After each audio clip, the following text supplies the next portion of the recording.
The time is just gone 9:35 a.m. as we continue with the broadcast this morning. Now, we are now talking about the saga of Professor Shabir Moosa versus the South African Jewish report. We've heard about scathing attacks on Professor Shabir Moosa and enlisting the support of a member of the Palestine Solidarity Alliance, Hassen Lorgat. And we joined on the line this morning by Hassen Lorgat. Brother Hassan, Assalamu alaikum wa rahmatullahi wa barakatuh. And as always, welcome. We do appreciate you taking time out talking to us this morning. Peace be upon you too. And thank you for having me. Wa alaikum salam. Yes. Now, let's talk about the saga of Professor Moosa versus the South African Jewish report. And before we get to enlisting your assistance and the PSAs, just some background to the saga, what had happened and what did or what was contained in the SA Jewish report.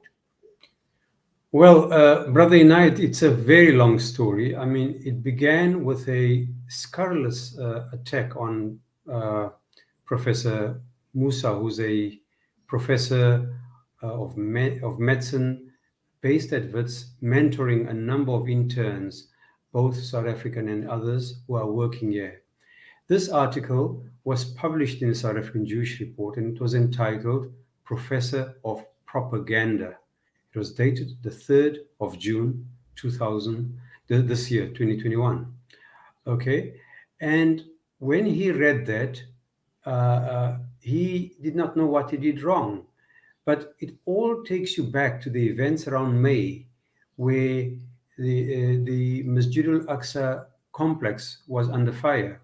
It was there was a fire, and it is disputed by the Jewish report whether the mosque was on fire, or as Moosa says, well, if it's a tree, it's within the complex, it's a danger to the historic mosque, third highest in Islam, and therefore he was quite angry about this. And as a professor, not an activist knowing where to go, he simply told his students, listen, guys, when you are doing health, be interested in the health of everybody. And he wrote on his blog, his personal blog, and the WhatsApp message to these interns, that he was worried about the integrity of humans who can't feel the pain of others who are suffering, right?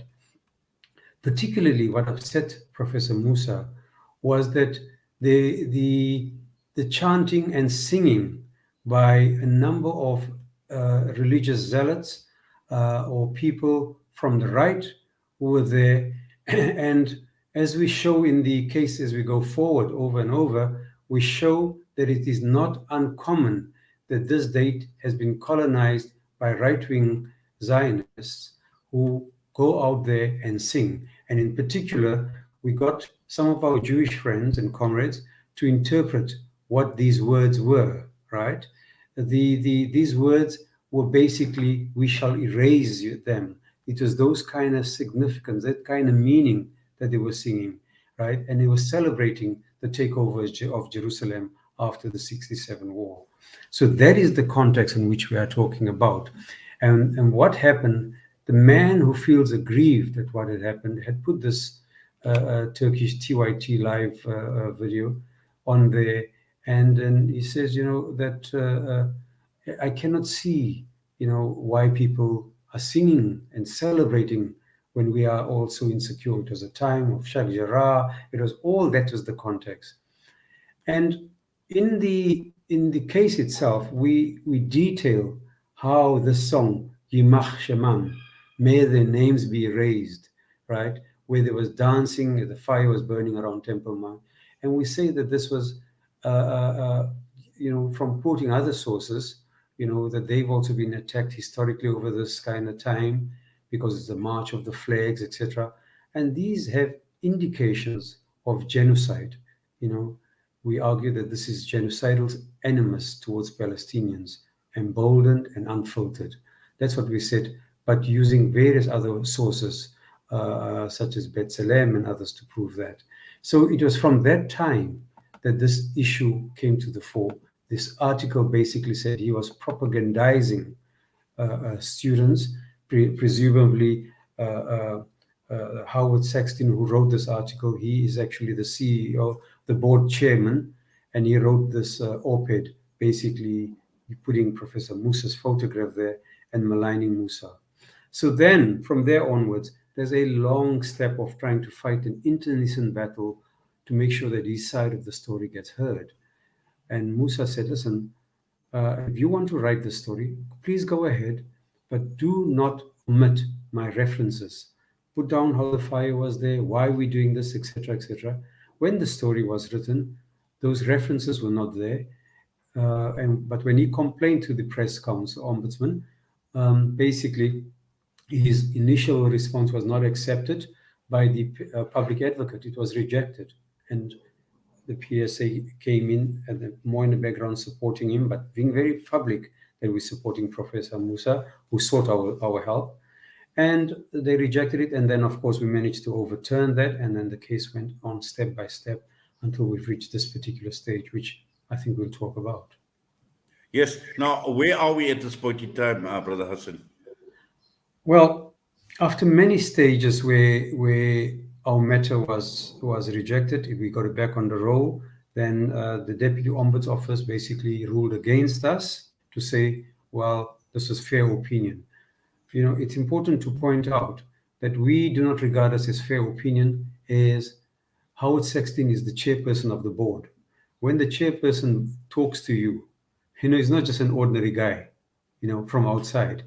So this was an attempt to malign Professor, and we took it up. And when they said no, we then put the appeal to Judge Bernard Mwepe, which is happening as we talk. But in response, the Jewish report came back to us, came back to the press council to say, well, that I'm a anti-Israel activist, and they withdraw from the press council. Now, what is important here is not simply me or Moosa or something. This is a practice that our viewers and listeners have to pick up. When you criticize the state of Israel for its policies and practices against Palestinian people, you are attacked, right?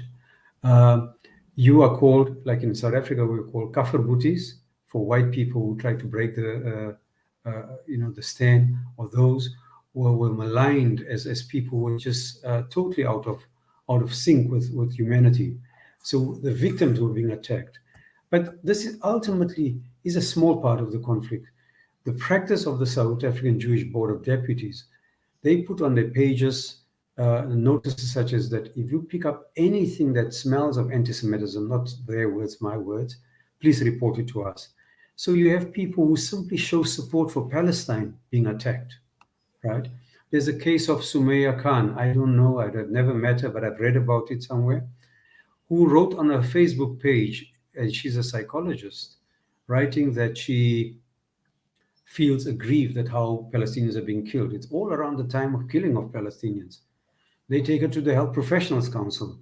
So while they may withdraw from this particular Ombuds office, the attack on those who fight for the rights of Palestinians will not be eased, because this is a scorched earth policy where everywhere you speak, you'll be put under pressure so that you fall in line or lose your job or lose your livelihood, which is the case of Professor Moosa.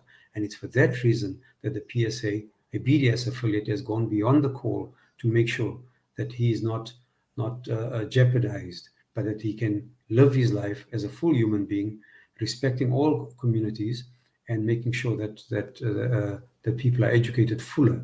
There's nothing wrong to tell them that violence against human beings anywhere in the world undermines our humanity. That's what I think he was saying. Yes, Brother Hassan, Jazakallah khairan for that. Unfortunately, time has been of the essence, but we appreciate you coming on, giving us that update, and I'm sure we will follow developments, and we will definitely follow what takes place from here onwards, and time to time, we definitely will link up with you. But for now, we thank you. We say Jazakallah for your time. Assalamu alaikum wa rahmatullahi wa barakatuh. Wa alaikum salam.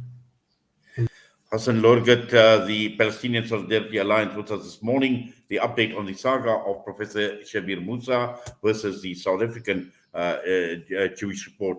And what's at the time is just hit at 9:45 a.m. We come back, we'll be joined by Nazir Paulson, the EFF, and this is the ESCOM saga that is continuing, and huge question marks being raised, and Praveen Gordhan under severe pressure with regards to the latest developments at ESCOM, and more importantly, the crisis as a result of load shedding.